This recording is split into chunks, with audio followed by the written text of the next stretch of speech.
G'day guys, welcome to another episode of the Pumped on Property Show today. I'm sitting down with Ben from our team. Welcome to the show, mate. Super grateful. Now, this one is jam-packed with some really cool stuff. As an investor, Ben's bought 7 properties for himself over the last 15 years. Plus in the last 12 months, Ben's bought over 100 properties for our clients. In today's episode, we get really deep into Ben's journey as an investor, as an athlete as well, and the lessons that he's learned. Everything from his own home to his investments to how we're working towards a passive income stream for life, all the way through to the very tactical things like how we're negotiating in the market, what we're noticing at the moment as well as things like budgeting tips and tricks, as well as some of the lessons we've both learnt the hard way. But as we talk about in the potty, that's a big part of the fun.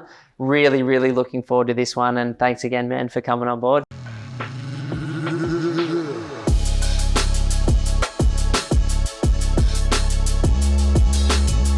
Sweet, Ben. Well, welcome back to the Pumped on Property Show. It's good to see you, bro. Thanks for having me back. Today is going to be cool, man, because I'm just sort of fanning out today. I just want to have a catch up with you about the incredible experiences you've had personally as an investor. But also I think we worked out that you bought just over $50 million worth of property in the last 12 months as well. I think 108 net properties, which not many people in Australia are doing at the moment. So I want to talk about some of the lessons that you've learned from buying that property for our clients in the last year. You're as close to the market as anyone in Australia right now in terms of that volume, but also your incredible journey as an investor as well. I think, correct me if I'm wrong, but you've done 7 properties since we were 20? Yep. Or since you were 18? Since I was probably 21, I think, I bought my first. Yeah. 21 was the first one. Yeah. So I'm throwing Ben under the bus like I do with everyone else. There's zero prep. This isn't everyone's cup of tea, but I'm really glad you're here, man. And you and I will be doing a heap more of this stuff in the future as well, just because you are like one of the top buyers in Australia at the moment, which is pretty cool. So get comfy with it. Let's talk about where it all begun, man. Like 21 in Sydney is a really early stage to start. How did you even get into property? Like, what was the trigger for you to go, I'm going to become an investor? That was mostly driven by my parents, my dad specifically. Okay. Just has always sort of drummed into me that, to try and own real estate as soon as possible. Yeah. And that one first purchase for me was my home. Like, it was investing at that point wasn't on the radar, to be honest. He was just sort of encouraging me to get into the market as soon as possible in terms of buying a property. Maybe he wanted me to move out, I don't know. It's like, buy a property, get out. Yeah. No, I think he'd been drumming it into me for ages. So, I just was working hard to save a deposit and knew that was the sort of direction that I wanted to go in. And was lucky enough to have the opportunity come up and jumped on it. So at 21, I was training heaps, drinking heaps, and at university with about $200 a week of total income. How had you managed to save a deposit by that age, man? Like, what was the path for you post-school? Yeah, good question. I was doing all those things too, so it was challenging. But I left school and went and got an apprenticeship as a plumber at the time. After year 12 or after year 10? No, I actually left in year 12. I just wasn't sure what I wanted to do in year 10. So thinking back, I probably could have fast-tracked that whole process and just left. But those last few years of school were cruisy. It was the best. I wouldn't swap it. It's too cruisy to give up. So went out and got a trade and just sort of grinded through the apprenticeship, and then. Like I said, all the while, I was obviously trying to save and put some money away for a deposit as well. But definitely over the time, it was tough decisions to make in terms of saving money or spending and go away and that type of stuff. So I feel like I had a pretty good balance, though. I don't know if I'd changed too much back then. I feel like it's worked out really well, and got to do a heap of cool stuff along the way as well. So that was... I don't think that was more luck than anything. I wasn't really huge planning going into it at that age. I didn't know you at that age. We'd played soccer against each other when we were heaps younger, and then we sort of came back into each other's lives through the business later on. But, I have seen photos, like old photos of you in the heyday, that look like you're having a good time. So what were some of those trips? Because I know you went to Europe a few times with your mates. I know you went on a whole bunch of boarding trips and stuff like that. Like, how were you juggling that balance of saving, investing, and also, you know, traveling and having a good time? Yeah, it was a good question. Like, to be honest, like I said, there wasn't a huge amount of planning in it. I just always had the mindset of like, if I wanted to earn more and save more, I just had to work more. Yep. So like when I was home, I would work a lot, 6 days a week and sort of longer hours. I had the luxury there, I suppose, of there was a lot of overtime available to me. And then on the weekends, I'd work in my dad's business as well, helping him out. Okay. So it was just a way to save more money and get to do those things. And I didn't want to miss out on those trips with my mates at the same time. So I was like, well, this is what we got to do. I love that, bro. So tell us about this first property. Like, what was the first one you bought? Where was it? Why did you buy it? How much did you pay for it? What did it look like type vibe? Yeah, so the first one was a 2-bed, 1-bath, just little walk-up unit in South Cronulla. Not a bad place to pick up your first one looking back. Yeah, exactly. And again, like, there wasn't a huge method to the madness. I wanted to live in Cronulla. I was worried about whether I could afford it at the time to get into the market, the stuff we were looking at, but it ended up being like I said, a little 2-bed, 1-bath walk-up. There was 4 in the block. Pink carpet, green walls. Yes. It's really cool. So, and I lived in that for a few years before I ended up doing a bit of a renovation to it down the track as well, which was nice. So you lived with the pink carpet and the green walls? Yeah, off the pink carpet and the green walls for like a good couple of years, I reckon. Was Nikki on the scene back then? Or this is okay, just you and a mate or something? I got a mate in to help pay the mortgage, so that's a good call. That was another way that like definitely helped to allow me to do some other things along the way. Okay. And, granted, I think, we're looking at the difference between then and today, like interest rates were lower, I had interest-only mortgage, and like I said, had a mate in there as well who was just helping me along the way there. So that was cool. You bought like in the middle of the GFC, right? Like if I look at the timing, so I bought my first couple in 2011, but if you bought yours 3 years before me, it must have been like a scary time to the average person, and you probably wouldn't have even known we were in it.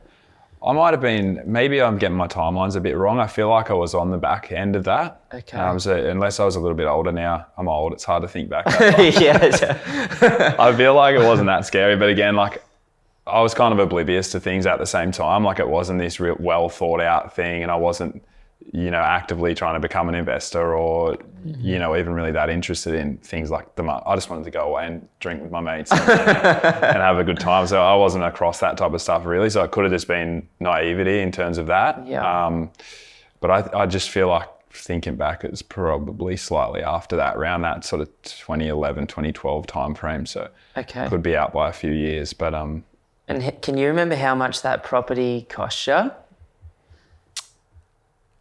I want to say 570, definitely in the 500s. Okay. But I think about 570 at the time. So that was a pretty gutsy jump as well. Like it wasn't like, I remember my first one at Miranda up the road across from where we used to play soccer as well. Was it Miranda Magpies or something like that, where it was like a hill that you played on? Seymour Shore, is that I'm like, can you just not make this flat? Like it was like running down. It was like a 3-foot drop from one end to the other. I remember it, yeah. But yeah, mine was 360 and I was like, whoa, this is a lot of money. Yeah. But 570 is a pretty good jump in. Obviously for that walk to beach location, that would have been amazing. Yeah, it was an epic spot, and it was a stretch at the time. We were looking at cheaper stuff. But I got just on location, I knew that we could stretch for it with a little bit extra in terms of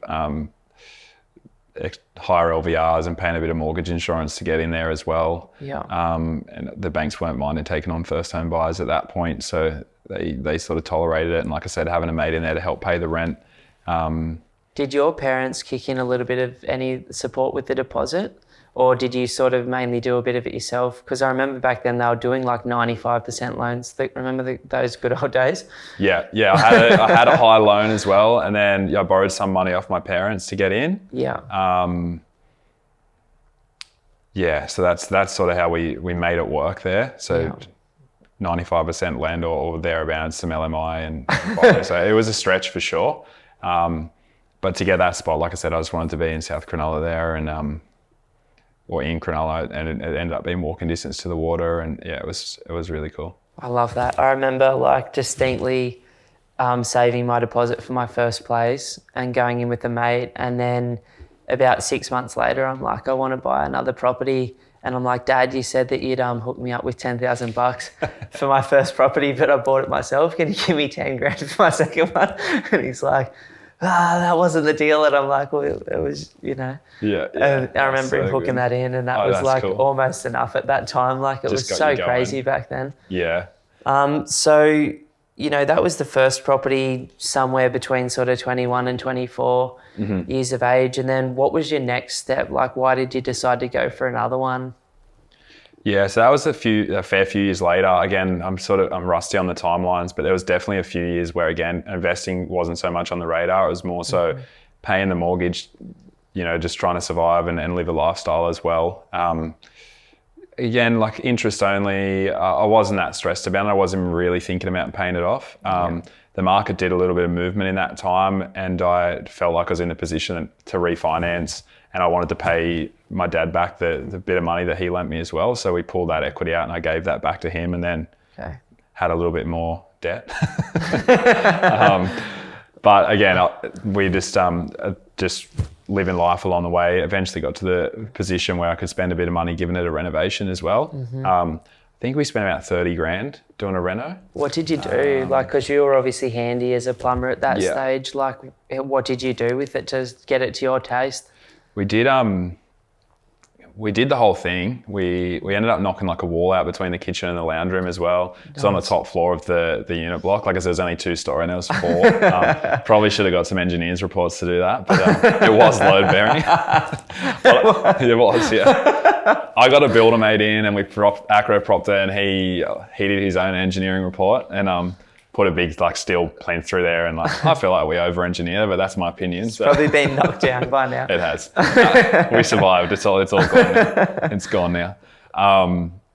New floors, new kitchen, bathroom, just paint throughout. Like it's pretty easy to renovate a 2-bed, 1-bath unit, but which is cool. Remember being able to do a full reno for 30K too, like like probably pretty simple kitchen, pretty simple bathroom, but you could do a lot back then as well. We were stoked with how it came out for sure, and we were like conscious of the cost, like trying to do it as cheap as we can, but also have it look reasonable. Did you polish the original floorboards? Because I know a lot of the ones in that area had like beautiful flooring, or did you put like a clip block over the top? No, this was just all concrete. So epic builds back then too, like 1960s, 70s builds, full double brick. So you polished the concrete? Everything. No, we just tiled all the like lounge room, kitchen area, bathroom obviously, and just put carpet in the bedrooms. Nice. So we were stoked there, and you must have felt like, I remember like doing those original renos and just going from like Uniacom or like pink carpets, green walls into something like that. You're like, I made it. Yeah. Like legit. I loved it. Yeah, it's so good. Go to Fantastic and pick up some furniture, put it together. Yeah. Like keep it simple. Yeah, we really enjoyed it. I'd met Nikki by that stage as well. She had an apartment in Cronulla also. So that's how we I suppose that was part of the transition into investing as well. We realised we had between us the 2 properties there. Then what happened after that?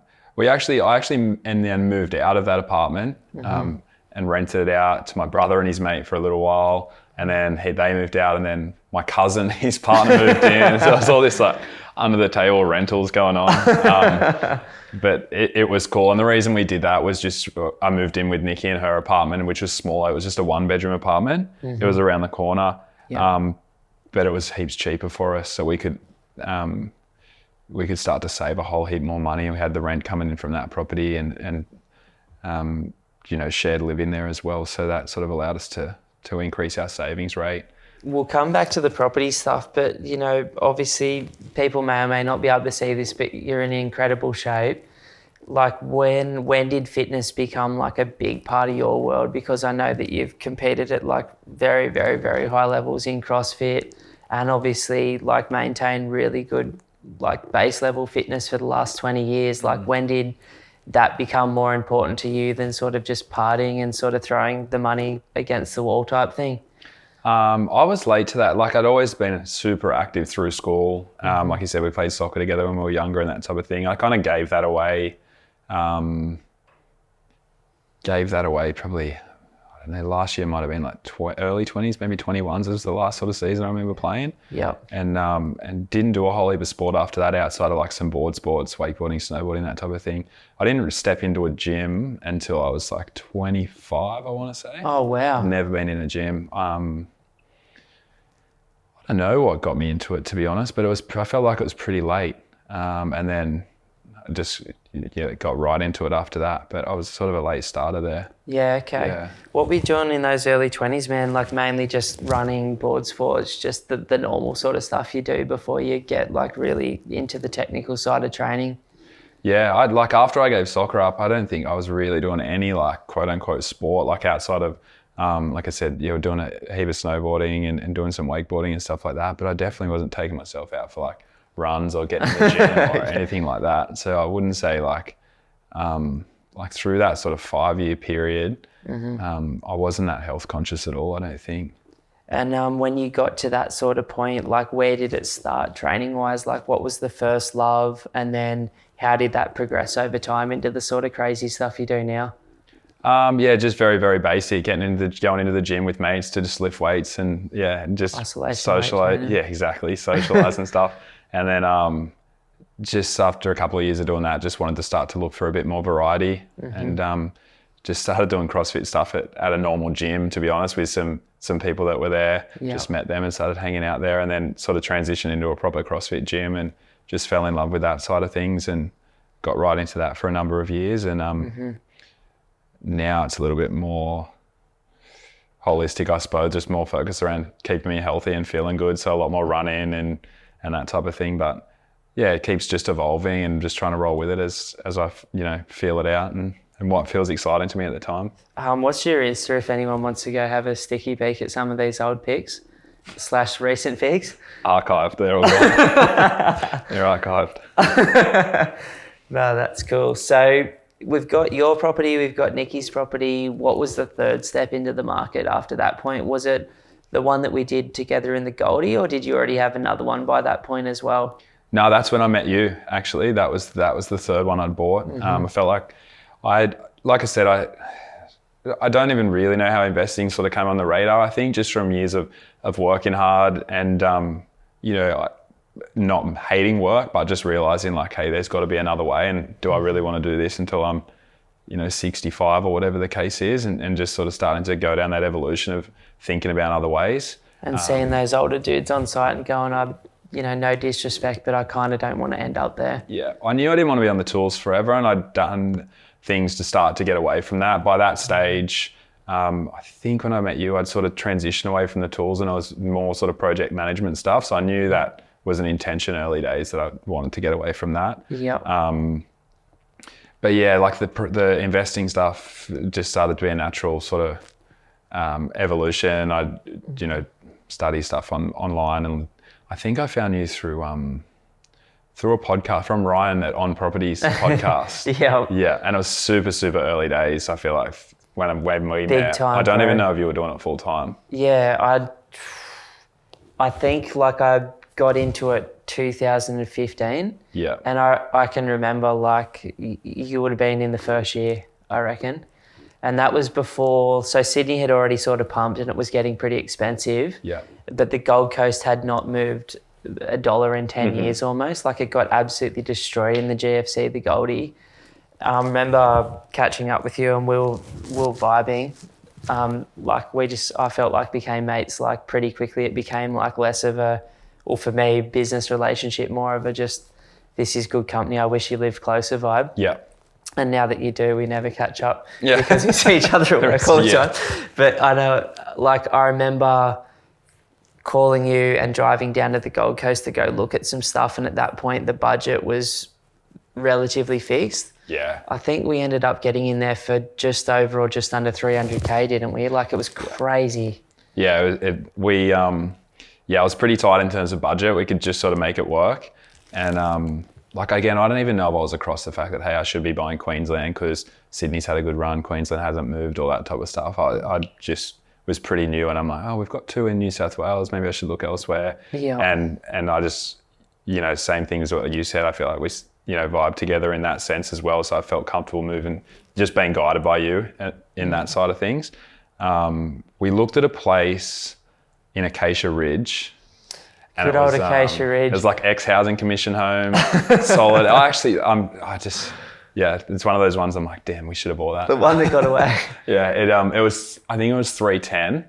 Yeah. And I just had a full max budget, like 300 or nothing. Like that was it. And Acacia Ridge was dirt cheap at that time. Like there was a suburb called Sunnybank Hills in Brisbane where all the Chinese were buying. Yeah. Sunnybank and Acacia Ridge was one street away, and there was a 700k difference between the two. And I'm like, I'm not a fortune teller, but I feel like something's going to happen here. Bro, but we couldn't get in there for that, hey. Just missed it. Like 3-bed, 1-bath home, Acacia Ridge, 310,000. Imagine that's 750, maybe more now. Yeah, I think Davo just sold his out for 750, 800, and his was a teardown. Yeah, there you go.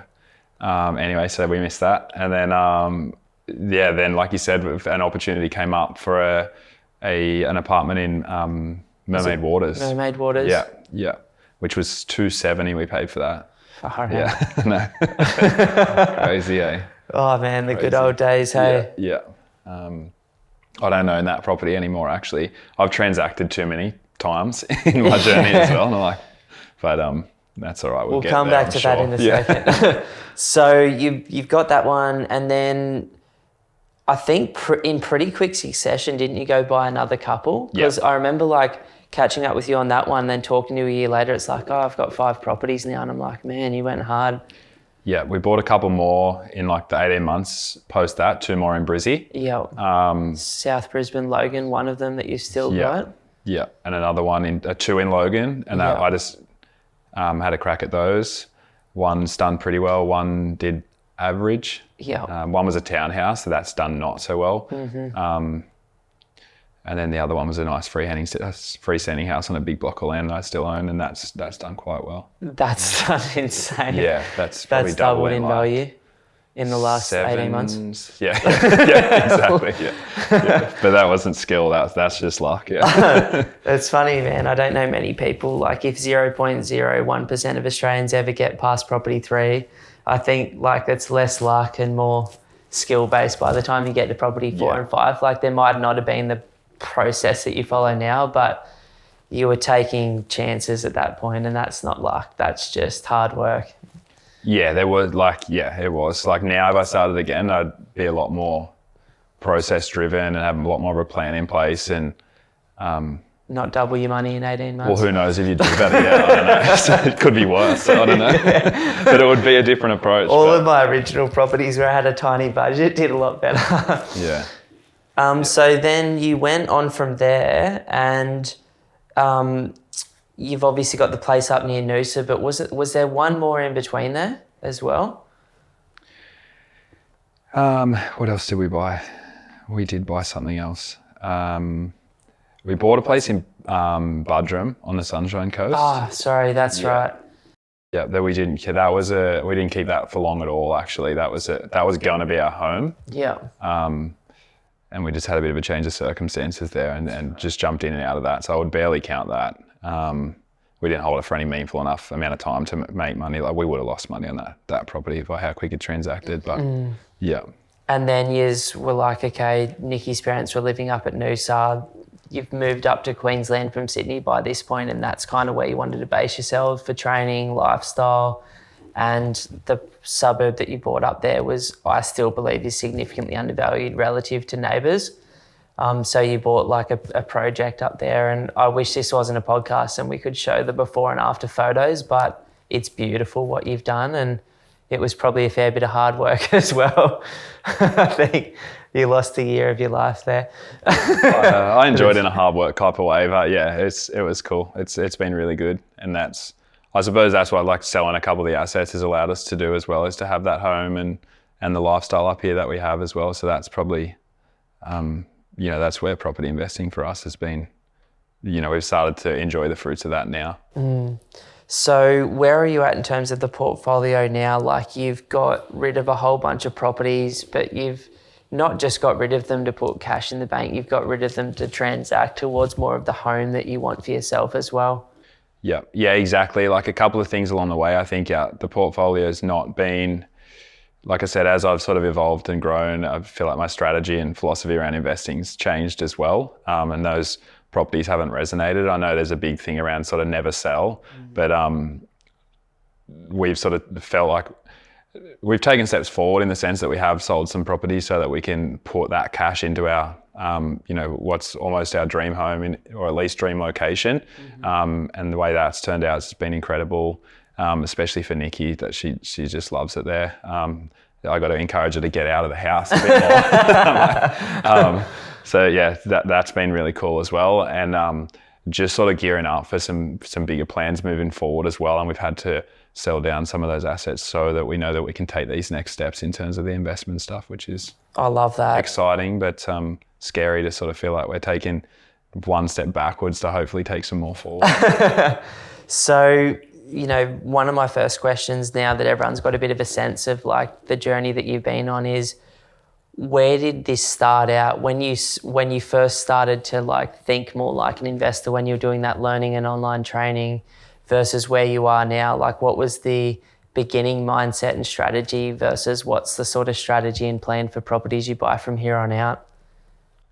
The beginning plan was like early days was like, well, I just need to be an investor. Let's just buy Own property. anything. Yeah, just buy a property. And then it went to like, let's buy 10 properties. You know what I mean? And that still was the plan. Like, I don't know, were they $100,000 properties or were they $10 million properties? I don't know what. This was let's buy 10 properties. And then over time it's evolved now, and it's very like, I have a specific number that we want to get to that's going to pay us a specific amount of income every year, hopefully. And then, how do we minimize the holding costs of that to achieve that over the next 15 years? So there's a lot more sort of planning there and particular type of assets we want to hold so that, is in line with the lifestyle that we want to live along the way as well. What does the ideal type of property look like now? Like, there's, from my understanding, two very particular types. There's your own home, which you'll slowly upgrade, clean up and have as one thing.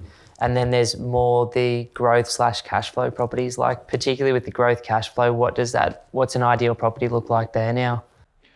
Yeah, I know obviously we talk about it in the business a lot as a strategy with that house and granny flat scenario.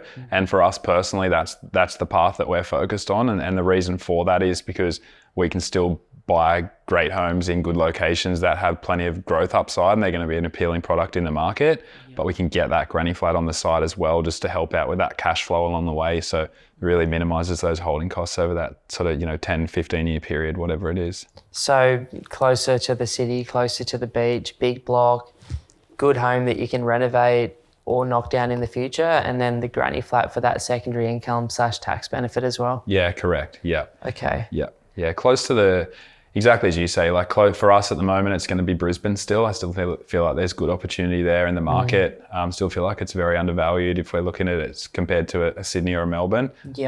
Although Melbourne's been getting hammered recently, but I still when the 300,000 people move back, I'll really start looking at Melbourne again. Melbourne will have its time, I'm sure. But yeah, like Brizzy, coming from down in South Sydney, being lucky enough to be along the waterfront there, like that's appealing for us from an investment standpoint as well. And I don't know, plenty of people argue that there might not be the data to back up that being close to the water is better in terms of long-term growth, but I'll take the risk on that. My intuition shows me that it is. I'll take the risk on it. So be close to the city, close to the water. Like you say, a nice home with some upside potential and space for the granny flat in the back. And how many of those houses and granny flats ultimately would you like to hold that are like, relatively lower maintenance without giving you monster headaches like some of them can? We just need 3. For our goals. 150K, 200K a year of passive income type thing, exactly. The same as I'm working towards. Yeah, that's all we need. Like, to be honest with you, like the thought of 10 properties to me now is horrible. A headache. Yeah, exactly. So just 3 quality properties like that, exactly return that 150 to 200K.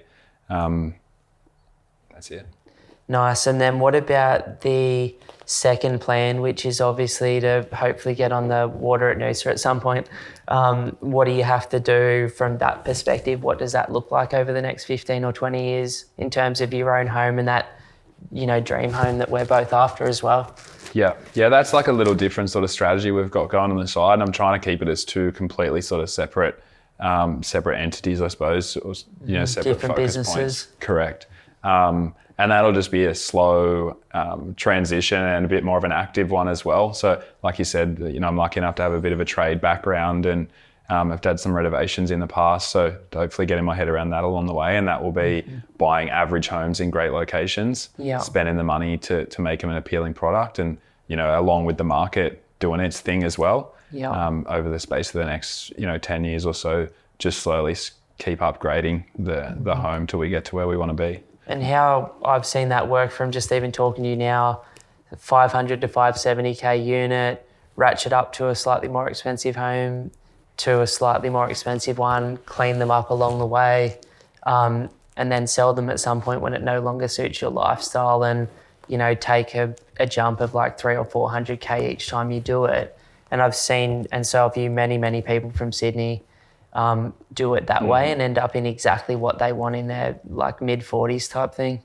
Yeah, I agreed. I think it'll probably take us another 2 jumps. I don't know if that looks like 5 years or 10. Yeah. But that's sort of the plan at this stage. Maybe less, maybe more. Don't know. If one of those $500 or $5 million homes on Noosa Waters comes off in the next GFC back down to 600K like they did last GFC, we'll see what happens. The market plays in our favour. Bit of luck on our side again. Can you believe that? Like 1 out of every 3 properties were sold mortgagee in possession in the Goldie and Noosa at that particular time, and no one was buying. It's just if something like that did happen again, and you knew what you knew now. It's outrageous as well because you look at like long-term growths of Noosa is still like well north of 10%. So it can ride those huge ups and downs and still have that phenomenal crazy long-term trajectory if you can hang on long-term, So what are some of the biggest lessons that you've learned along the way? Like if you were sitting down with that 21 to 24-year-old investor, knowing what you know now, what would you say to that guy? Like, I'd want to sit back and just say, like, have a crystal clear plan, but I know that's so much easier said than done because just so many things change in your life along the way. And that's for me now, looking back, why I think this strategy, for our personal circumstance at least, allows for those changes along the way too. Like, we only have to acquire 3 good properties, put the granny flats in the backyard, and they're, not a whole lot of impact in terms of lifestyle today. You still get to do the things that you want to do as well, and most of that's taken care of. So it kind of covers a bit of downside on that sense. But I would say like try and have a clear plan of an end goal, like where you're trying to get to. And then potentially the hardest of all is don't move those goalposts. Because it's just human nature, right? You achieve the thing and then you just go, let's go to the next thing, and just keep going. If that's one set of goalposts that you can like not move. And I don't know how you get until that. you walk through them. Yeah, true. Yeah. Of course there's going to be another mountain. But get there first. Yeah. Because like property is a shit asset to transact, really. Like it's expensive. Yeah. It's costly. Big entry, holding and exit costs and tax costs as well. So if you can avoid that, that's half the battle, I think, right there. So with these 3 houses, 3 granny flats, do you think you'll buy the places that you can, in good condition with good bones, that you can clean up and make a very, very low maintenance asset for 15 to 30 years? Or do you think you buy an absolute shit box, knock it over and just build something that stands for the next 45 without too many dramas?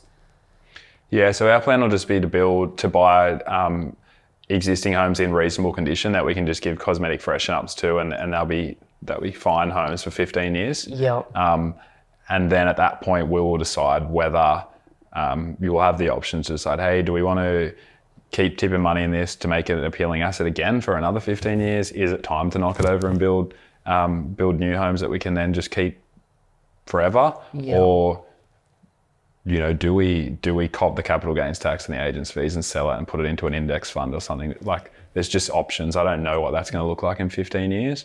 But I do know asset value, 5% return. It's going to give me $150,000 to $200,000 a year passive income. I love that. Plus the capital gains on the way. Do you want to explain that? Because what you just said is something that you and I think about and hate. Bloody Hayden. Yeah. I think Hayden's got him on mind. That's the problem. I blame Hayden, Hayden works with us. He's an accountant and a genius. Very, very switched on, So this idea of there's three different ways to get to where we want to be. One route is we just buy and hold really good properties like we have in the past, and we just keep them forever and slowly own them outright. The other option is like our own home that's like the dream home, slowly moving towards that, plus like 3 houses, 3 granny flats that we keep forever, which give us 150 to 250 grand a year by retirement of income for life.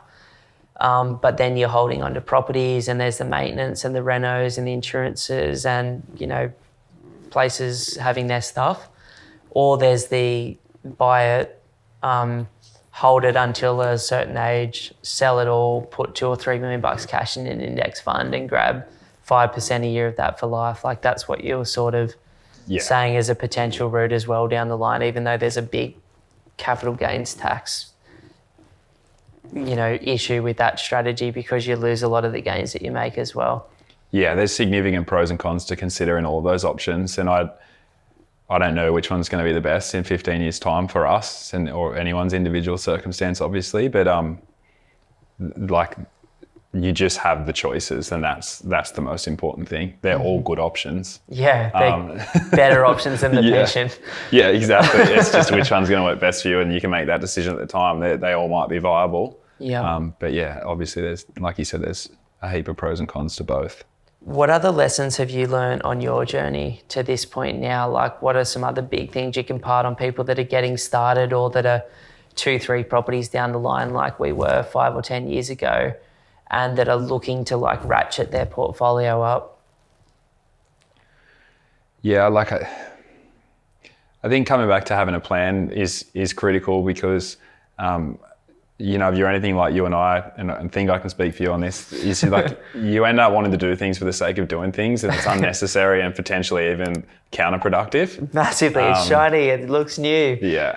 Action isn't always progress. I think we spoke about this a couple of weeks ago. Like action is required to make progress, but they are different things. Yep. And at least if you've got the plan and you know which direction you're going, and there might be years of time where like the plan is do nothing and just like put it in the background and let it do its thing and focus on something else, your health, your relationships, your career, whatever it is. Like, keep doing that.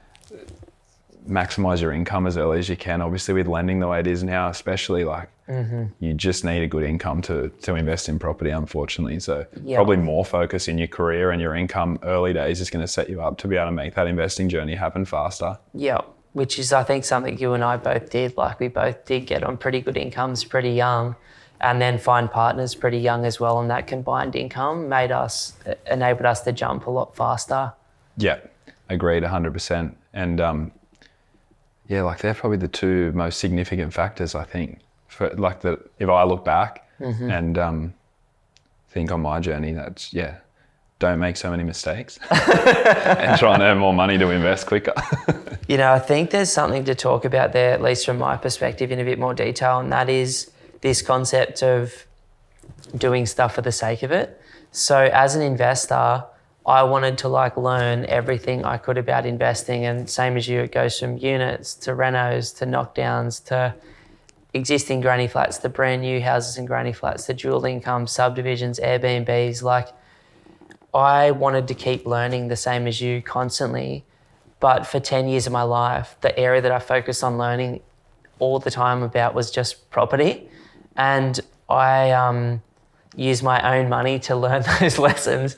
And instead of like going, oh, there's this incredible health thing, or there's a spiritual thing, or there's philosophy, or there's your relationships and your family and like all of those like joyful things in life that you can like have incredible learning and growth in as well.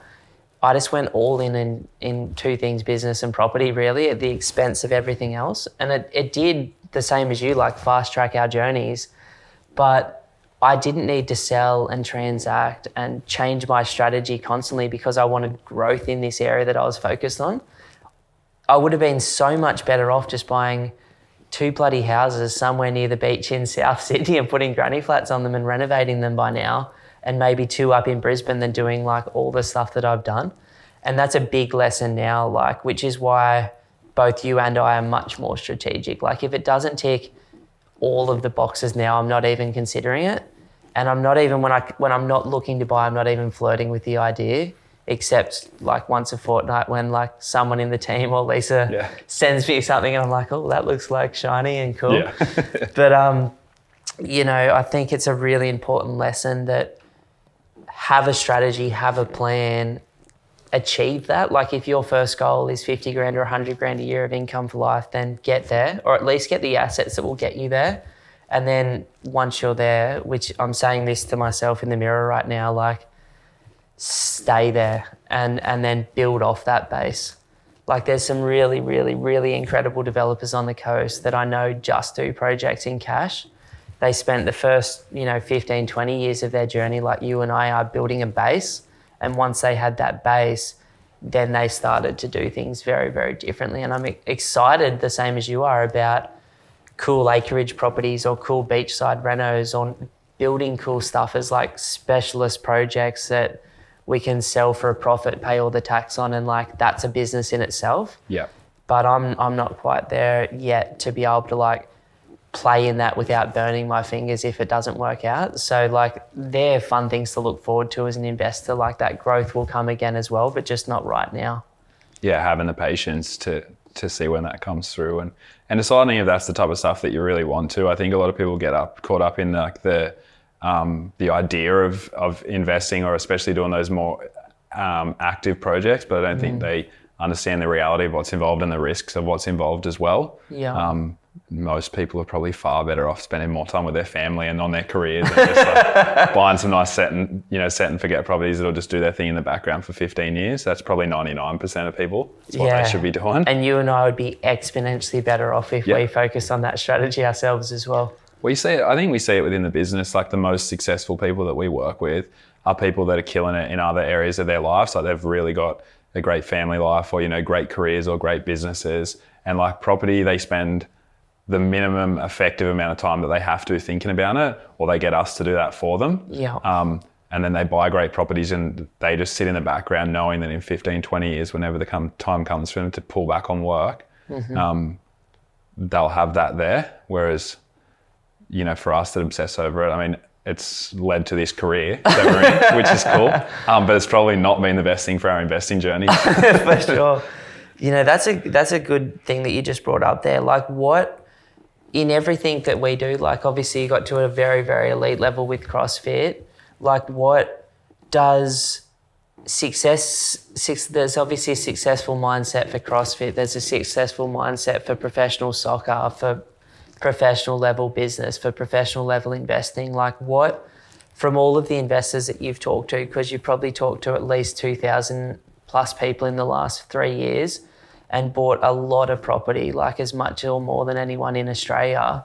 Like what are the habits of people that are winning as investors doing? Like what does, when you talk to someone like they're going to win at this because they've got the right mindset, like what does that look like? Consistency is the first one, like their willingness just to keep showing up and knowing that regardless of how scary it is, or whether they want to do it or not, just taking that next step forward. But I think, in a fashion that doesn't lead to, at least if we're looking at it from the sports side of things, and I think it does carry over into investing and business and that type of thing, like not at the expense of burnout as well, like longevity. And that looks different for everybody. Yeah. And I think people, like you said, when we're talking to investors all the time, some people do really work themselves up over it. And it's a very, very anxious, anxiety-inducing type of experience through that process for them. And you and I have both been there too, or I can say I definitely have. Like, I actually thought that anxiety was normal for 5 years. And then I'm like, hang on, this isn't who I am or how I operate at all. And, yesterday I was probably operating like that. So it's not like it was 5 years ago. But, that's the ebbs and flows of this game as well. Like it's life. Yeah. Exciting. It's big money. It's big risk. It's big debt. It challenges every part of you because you've really got to like stand in the uncomfortable and face those fears. And it's bloody hard to do. Like it's not that easy to do. But if you can, it's worth it. Yeah. And that's what coming back to having a plan is, I think, because it allows you to just zoom out a little bit. Like it's so easy to get caught in the weeds and all the intricacies of it. And that's where I think it gets overwhelming overwhelming and anxiety inducing. But as soon as you can zoom out and have a look at the bigger overall picture and logical questions, is this moving me closer to where I say I want to get to, yes or no? If yes, it's still the right step forward, no matter how scary. Yeah, big time. What do you do? Because obviously health's a really important value to both of us. But for you, like, it's really, really, really like probably one of the 3 big things in your world right now. What are you doing to, for quality of life, for joy through movement and through habits, to also extend the quality of your life long term for longevity as well? What are some things that you've done that have been helpful for your mental and physical health? It's easy for me in terms of the physical aspect because I genuinely enjoy it. So it's hard for me to comment on things.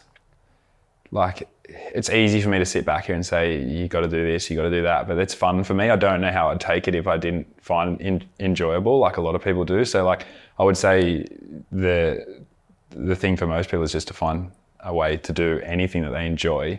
Yeah. For me personally, like, that looks like a lot of weight training at the moment, a lot of running, a lot of sauna, getting cold in the ice as well, that type of stuff. My probably weak point, or the with most, is managing anxiety. So that's probably, from a mental standpoint, something I've got to work on. So I probably aren't the best person to ask about how to manage that. But yeah, that's a work in progress for me, that side of things. What triggers you personally? Like, what spikes you outside of me throwing you under the bus on combos like this? Yeah. And you having to think about being in front of the camera. Yeah. No, for me, like, it's just a lot of head noise. Like, I just get a lot of things going on in my head. And if I'm not careful to sort of take the time to work through that, then it just gets a little bit overwhelming. But I think that is a lot of people too. A lot of people have lots going on and a lot to manage, and you're just consciously trying to be aware of that and not react to it where you can. Yeah, man. Like, obviously like every person that's trying to create, like, what we're really trying to do, if you think about it, is, as investors, is think about and forecast the future that's unknown, and then also try and live in the present. But I'm personally placing pressure on myself as an investor to, like, create what would be for most people, a 50 years of working life, and try and reduce it to 15 to create a passive income stream for life and have choices. And the choice I'll continue to make is the one that I'm making now. Like, I genuinely enjoy the helping people side of what we do. And I can't help it. Like, every time I'm having a potty with Simon, he's like, too detailed, man. And I'm like, because I fucking love I love the nuts and bolts of this shit. Yeah. And I'm driving you guys all mad with them all the time. But, like, I genuinely enjoy the data side of investing. Like, I've realized that as I've gone further on the journey, that's fun for me. But it's also, like, there's stressful components of trying to live a slightly bigger life, like to care about family and friends and health and have a spiritual relationship for me, and also, like, invest and have careers. And, like, it's a lot of rocks that most people don't try and put on themselves all the time. And then my mentality is perfectionist, and I want to be great at all those things, not just good at them all. And it's just a bit of that. But I think I wouldn't change any of it. Like, my daughter asked me last night, she said, like, if there was anything you could change about yourself, what would you change? And I'm like my sharp edges, for sure. Like, that's very philosophical of your daughter, though. I know, she's bloody 11. I'm like, hey, Summer, you little legend. That's so good.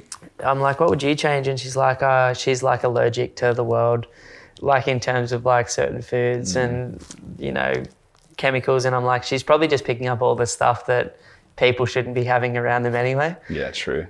So it's good for her because she's closer to it than most of us. Aware of it all. Yeah. But yeah, I was like, there's actually not that much I'd change now. Like, every part of the hardest bits of our journey has actually got us to this point now, right? You couldn't be this version of yourself without all the shit you've been through. No, I agree. I think that's probably the best way I've found for me personally to start to manage the anxiety and stuff is telling myself, I think I've heard Chris Williamson, I don't know if you're familiar with him, in his podcast talks about, like, problems being a feature, not a bug. Like Feature. there'll always be problems. Like you tell yourself a story that when you sort this out or get to this level or you get financially free or you buy the investment properties you want to buy, like all your problems are going to disappear. It's like, no, they'll just be different problems to deal with. So like embracing that. And then like I follow a lot of Alex Hormozy stuff as well. And he's like, it's supposed to be hard. Like that's the point. Like, so at least choose what is hard. Like you get to choose, but something's going to be hard. Yeah. So like at least choose what you're willing to sort of slog through. Dude, I love that so much. I was literally like listening to two things. One of them this morning when I was doing some movement, and it was exactly that. It was like when you hit plateau, if you're like being shaped for a bigger life, and I know this is a bit philosophical for a lot of people, but I believe both and you haven't even started our like contribution or like our journey properly yet. Like we're buying Brisbane, but I can't wait to buy Melbourne with you. I can't wait to buy Perth with you. I can't wait to like continue to help more people through these conversations that we're having. And if you're going through something hard, like most people like put their head back in the sand or like you're just about to pop out. But it's like if I can embrace that difficulty and go, it's helping me for my next step that I can't even see yet. Like it's just so bloody hard when you're emotionally in it to feel that way. But I'm doing so, like I'm choosing to break muscles. I'm choosing to hop in like 3 to 10 degree water every day. I'm choosing to do breath work. I'm choosing to be in this business. Like it's my choice.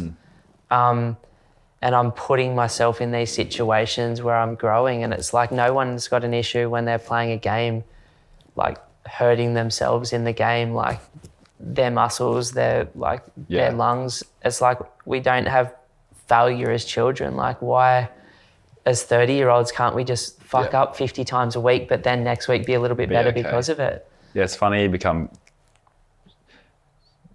more hyper aware to it. Like you're saying, when you're a kid you don't worry about failing, or even like you do.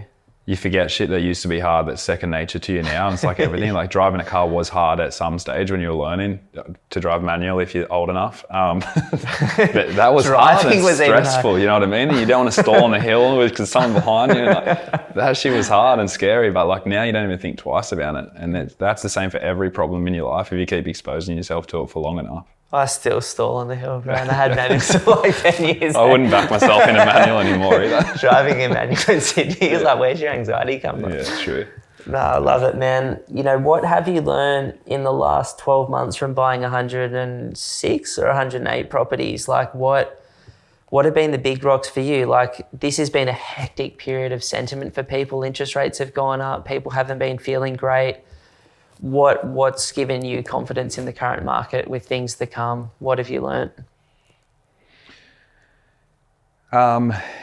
Strategy-wise, in terms of buying, or just whatever's coming to mind. Like I didn't overthink the question before I asked it for you, and we definitely didn't pre-plan it. So, like to talk us a bit about, I suppose, like the market over the last 12 months has been funny in that there's still a lot of fear and negative sentiment in the market on one end, and there's a heap of FOMO on the other end as well.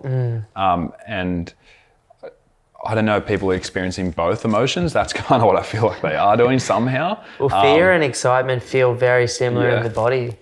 Yeah, and then you got the media sort of, steering the ship one way or the other, whether it's negativity or positivity around the direction of everything. Like we have discussions about it all the time, is just coming back to the fundamentals and just looking at it objectively and logically. Like, as you said before, we're buying Brisbane right now because we genuinely think it's undervalued. It's underperformed. It's long-term growth. We're looking back over the last 50 years. So, for us to zooming out and taking a look at the bigger picture, it makes a lot of sense.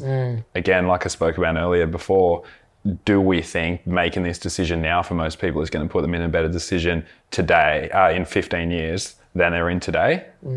Absolutely. If yes, well, let's keep moving forward despite how scary it is.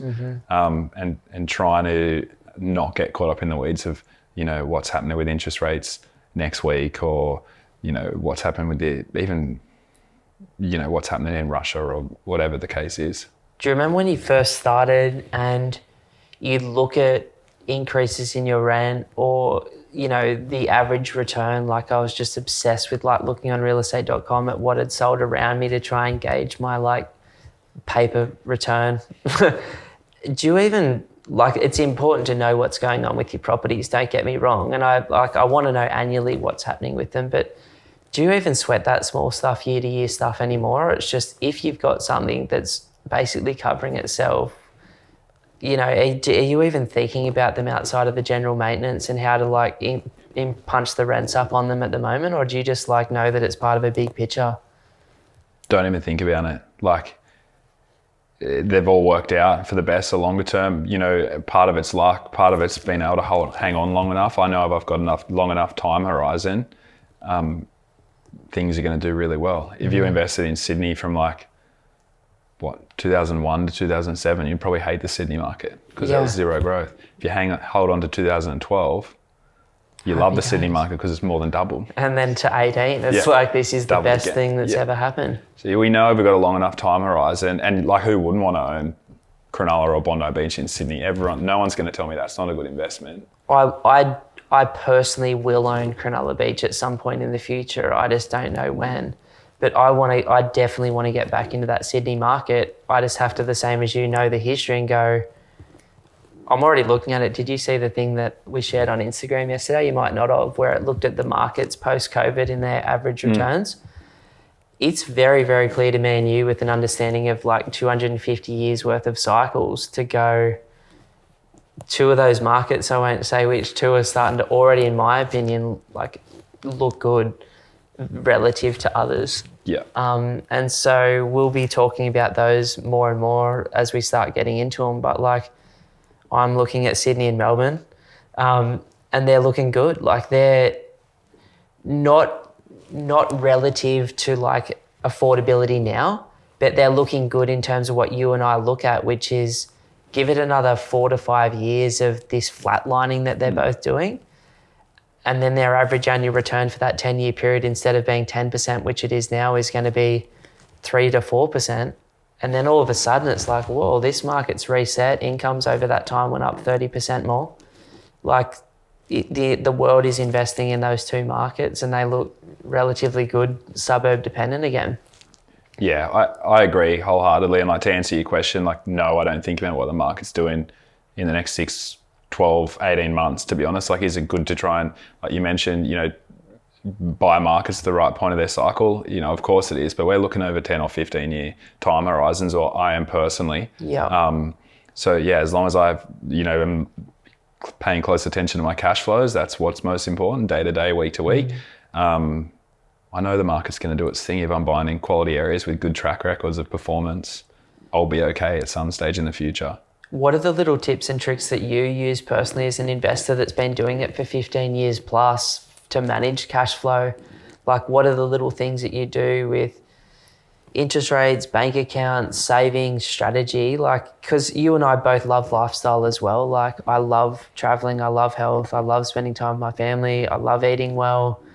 Like, I like having cool shit. So like, taking that into account, knowing that like we probably spend a little bit more than the average person on things that give us comfort, because we're not smashing a shitload of beers and chasing things that don't exist anymore, Yeah, I do spend a lot on things that are important to me, and I like to think that I don't waste money on things that don't bring me don't add value to my life. So that's probably one sense, is just getting clear on what's important to you and where that money's going to go, that discretionary sort of spending. This is sort of something I've got better at over the past probably couple of years working with Hayden again. Seeing all these fancy spreadsheets and stuff, is like just being a bit more aware of like where my money's going week to week, month to month, whereas I was probably not as good as I should have been at that in the past. And that's a little bit by necessity too, after 20 rate rises or whatever we've been having. Yeah, you've got to tighten the belt a little bit. Got to pull some cash back from somewhere. 2 to 7% a big difference. So yeah, just being mindful of your spending, I suppose, in the obvious stuff. Like, I don't get too caught in the weeds with like budgeting, but I just want to know that I'm not just dwindling money away. I don't pay for subscriptions on Netflix and all the TV things, little things like that, because they don't do anything for me. I don't sit there watching TV. So like, why do I want to spend $30 a month on on that type of stuff. But there'll be other areas where I'll probably spend money and people are like, what? Like organic rice, but it's worth it. Yeah, like stupid. Yeah, it might be stupid stuff like that. But, so being conscious of that, obviously just being aware of your outgoings too. Like you said, the interest rates have gone from 2% to 7% for a lot of people. There could be some that are still rolling off their fixed rate, and that's going to change things significantly. I've even done like things in the past, like spoken to my accountant and got a pay-as-you-go tax withholding so that I'm getting that, that tax shortfall paid up front into my bank account to help manage my cash flows. I did that in the early days. So instead of getting like a balloon 5, 10, 15 grand a year of tax paid back, you get, an extra $200 to $300 a week paid into your bank account. So instead of paying the tax and then getting it back, you're just not paying the tax up front is what you're talking about there. Yeah, correct. Yeah. Rather than getting that lump sum at the end, it's just spread out in your pay slip week to week. You'll get that extra couple of $100 a week more, and that just helps ongoing with that. I always did that too. Like you can Google variation to tax assessment or tax withholding if people want to learn more about that. Do you pay yourself first, like a certain fixed amount each week, and try and put that into an offset account that you can't touch? Or how do you save money? Yeah, good question. I do. Monthly for us, I just pull out a certain amount every month, regardless of how I'm feeling or, what we've spent. Yeah. That's probably maybe not the best way, because I guess it's easy for me not to do that. But I have been pretty diligent on making sure that happens. And that's just, I guess, a personality trait. If I was starting to falter on that, I'd potentially look at like a direct debit every week or something, so I didn't have that choice. But yeah, for me personally, a certain amount of money just gets taken off the table every month to get saved. Do you guys try and live off one income, spend one? Because you've got, like, obviously you and Nikki have great combined income, or do you just sort of it's all together and you pay yourself at the end of the month? We're pretty casual with it. In that sense, like I'll preface by saying we don't have kids or anything like that, so maybe it's a little bit easier for us on that side of things, and everybody's a bit different, I suppose. But all our income just goes, any income we get just goes to offsetting our mortgage on our principal place of residence. So we try and keep as much money in that offset account as we possibly can. What's that message on Monday about the kids at home? Yeah. The babysitting. The babysitting. They Frenchies. They may as well be kids. We've got Frenchies. Who don't have real kids. They're like it. They cost about the same as a real kid.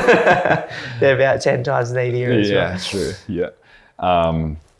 So yeah, everything just goes in the offset, and like I said, we're pretty aware of roughly, what our monthly expenses are, but we're pretty consistent as well, I suppose, with our week to week. We know what we're eating every week. We don't eat out a significant amount, and that's not for any other reason except, we're happy enough not to. Yeah. So yeah, we're pretty casual on that side of it. I'm not sort of pulling, this is all the money we've got for this week, and once it's gone, like we're living on rice. Yeah. Don't listen to this, Lisa. Just, yeah. That just doesn't work for us. So I don't know. Me either, man. I just like, I like to know, like, one of the best pieces of advice I ever got from a guy called Michael, who was a mentor of mine for a while. He said, just know your fixed costs, know your variable costs, know your income, and know your expenses effectively.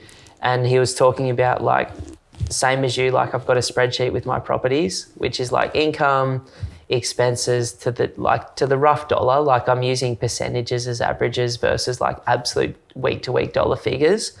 But I kind of have a rough idea of where that sits. And then in my life as well, I'm really, really, really good at saving towards something that I want. I'm really, like an investment property or a car or a caravan or something, I'm really good at paying myself first into an account that I won't touch. I'm horrible at budgeting. Like, I actually hate it because I've got a huge freedom value. I hate the concept of like being restrained on my decision making, but without putting that restraint on me, I'm way more restrained than I would be. Like, it's this weird paradox of my own personality type. But I love paying myself $100 a week or $1,000 a week, depending on what I can save. I know there's the FIRE community out there, and heaps of our clients are part of that community, which is like save every single dollar, get the right investments, and get financially free as quickly as possible. But I'm a lifestyle guy as well. Like, for me to be joyful, I need to be like engaging in all parts of my life. It's not just me being single anymore without 3 kids in private school, and I've got to be aware of my stage of life. Like I'm not prepared to have one $2,000 car. I want 2 cars, and I want them to be like able to full drive and like tow shit, and so it's different now than it was. But I also know that at some point in the future it will go back to like my expenses like on week to week stuff won't be as high, and my discretionary spending on lifestyle will be a lot higher again, like through holidays and all that cool stuff that comes as you get older as well. Yeah, that's super interesting. Maybe that's what's driving that sort of same process that I have there with not wanting to feel limited to a budget. But like I said, I'm pretty good at wanting to save that money because I know it's going to lead to a better future. So I don't know, maybe I've got similar funny little paradox there. I love nothing more than at the end of a month or at the end of the year seeing progress. And like, I think one thing that you and I both have in common, it's why I like health, it's why I like business, it's why I like helping people, it's why I like investing, is because it's so binary. It's like dollars or weights or progress. The softer things like being kind, which is like my full helping other people, being a better friend, like being more present, being more joyful, like they're much harder to measure. Being more resilient, like, but yeah, like they're the things that I'm working on just as hard at the moment. It's just bloody hard to measure them. It's so much easier to go, I saved another $2,000 this month. Agreed. Yeah, that's fair. Is there anything else you wanted to round out today's potty with? Like any last little things you wanted to sort of say or leave with people that are listening to this that are like at the same position as us, further on than us, starting out at the moment? That's a tough one. I'd probably say, like, I know for a lot of people it's super scary environment out there at the moment, just with everything going on and some uncertainty around interest rates and all those type of things. But again, I would encourage everyone to, even if they've got investing plans or plans for their future, to take that higher level view and take action based on that, and keep asking yourself that question. By taking action today, do you think you'll be in a better position in 15 years than you are today? And if yes, like despite how scary it is, keep moving forward. I would say, like, being in the market day in, day out, there is still significant competition. Like, there is a lot of people who are still willing to keep moving forward, and they are.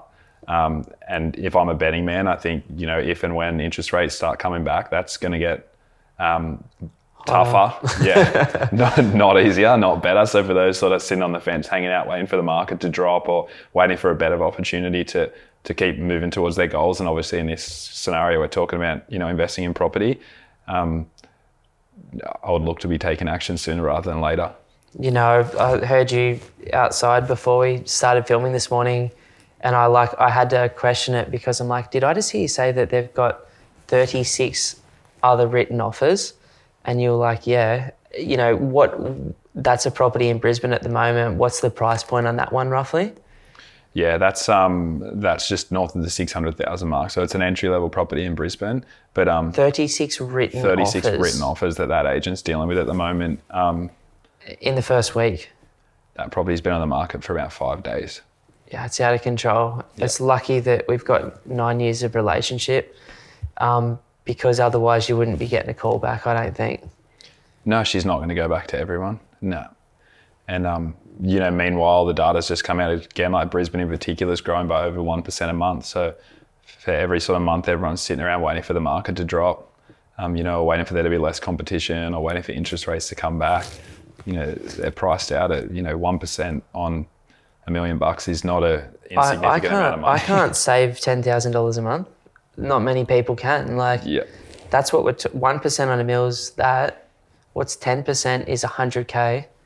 16% is what Brisbane's done. So a $1 million property last year is now $1,160K. Like, there's a lot of people that are balling out, and we work with them, but to save $160,000 a year is after tax bloody tough to do. Like, you better be earning $320,000 a year to try and do it. It's, I was reading an interesting stat earlier in the week, and it said the average home buyer takes 7 months to buy a house and misses the first 5 properties that they try and buy. So, like, again, in this Brisbane market at the moment, like 7 months, where it's a significant amount of growth over that period. And like, just fatigue as well in terms of decision making. So it's tough out there for people for sure. You know, like from the 106 or 108 that you've bought in the last year, you know, my OCD's been accidentally transferred onto everyone in the team. We measure things because that's what we like to do. And, you know, you'd be putting in 40 offers a month minimum at the moment, sometimes up to 60. And of that, in a great month, we'd buy 1 out of every 1.8 to 2. Yep. In a hard month, it could be 1 in every 3 to 1 in every 4. And this is with agents that we've bought, you know, over 1,000 properties in Brisbane now. So it's fun, but like, I mean, I know it's you're on the coalface and so am I, but like, it is a game. And like, there's a bit of that in it. Like, it's a bit frustrating when there's 36 other offers on one property, but it's also like amazing when you because of your relationship and questioning, get that one property that is going up by, you know, 10% according to BIS Strapnell or Oxford Economics in the next year, or Core Logic. And it's like, I know this person in 15 years' life is going to be better because of this decision. And they don't understand what we just had to go through to get that for them, like 10 calls to one agent. Yeah, and you're right, it is fun. But it, like, 36 is a lot. It's frustrating, but the thing is, like, good properties are always popular. They're never not going to be. Yeah. People have this dream that they're going to get this amazing property and it's going to be this off-market opportunity that no one else has access to and no one else wants to buy it. And you're like, and then when they own it, it's going to be an amazing property. It's like, good properties are always going to be competitive and always going to be popular. So yeah, you may as well start enjoying the process of trying to compete with everyone. You get 9 months at one time in a 20-year cycle, which was COVID. Yeah. And then the other time is you get a year and a half when the stock market drops by 35 to 55% once every 20 years. And that might be a year of great buying. Yeah. And then the rest of the time, it's just like days in market. And if you wait for that time, like if you had have waited from the last GFC to the next one, you would have missed 120% growth in every capital city in Australia and stock market in the world. If you had have waited from COVID till now for like the fall that everyone was forecasting, including all the major banks, then in every market in Australia, you've probably missed, you know, somewhere between 10 and 60%, depending on the suburb. And that's life-changing.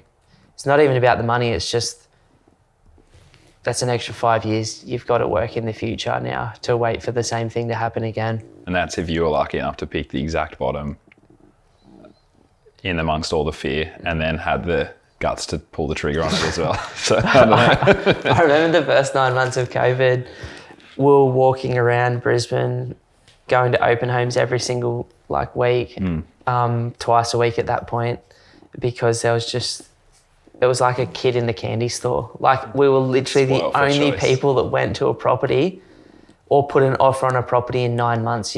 Like, that time when it comes through is like phenomenal. But, you know, people aren't silly. Like, just got to wait for the next global pandemic. I think the last one was 100 years ago, the Spanish influenza. We'll sit tight, yeah. So yeah, our grandchildren might get another one. Yeah.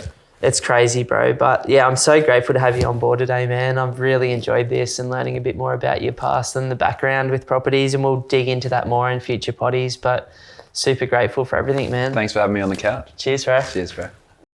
If you're thinking about buying an investment property in the next 3 to 6 months, then the team and I at Pumped on Property would love to offer you a one-on-one strategy session. To book the session, all you have to do is go to www.pumpedonproperty.com and click that free strategy session button. Now, in the session, we'll talk about exactly where you are right now, where you'd like to be longer term, and educate you deeply on the Australian property market. You can then take that information and go and absolutely smash it on your own, or potentially become one of the small number of clients that we work with each month. Either way, we look forward to continuing to help you build your property portfolio with confidence on your journey to financial freedom.